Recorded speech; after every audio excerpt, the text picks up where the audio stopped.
మౌనంగా ఉన్నప్పుడు ఎంత శక్తిని వృధా చేస్తాం? కొంచెం కూడా చెయ్యం. అదే ఒకవేళ మనం ఆవేశపడినప్పుడు ఎంత శక్తిని వృధా చేస్తాం? మన రక్తం మరగడం మొదలవుతుంది. మన కళ్ళ నుంచి నిప్పులు కక్కడం మొదలు పెడతాం. మనం అరుస్తాం, కేకలేస్తాం, అప్పుడప్పుడు అనుచిత పనులు కూడా చేస్తూ ఉంటాం. అదంతా కూడా కేవలం కోపం వల్ల.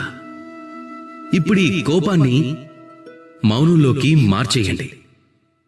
ఈ పని కంటికి కనిపించదు. ఈ పని అంతా తేలిక కాదు. ఇది చాలా కష్టమవుతుంది, అలాగే చాలా శ్రేష్టమైనది కూడా అవుతుంది. ఏ వ్యక్తి అయితే మాటిమాటికి కోపం తెచ్చుకుంటాడో, పదే పదే దాడి చేయడం మొదలు పెడతాడో, తను అందరికంటే శక్తిశాలి అవుతాడా? కానీ కాదు. అందరికంటే శక్తిశాలి ఏ వ్యక్తి అంటే తన కోపాన్ని మౌనంగా మార్చుకోవడం తెలిసినవాడు. తను ప్రశాంతంగా పరిస్థితిని అర్థం చేసుకుంటాడు, దాన్ని అంచనా వేస్తాడు.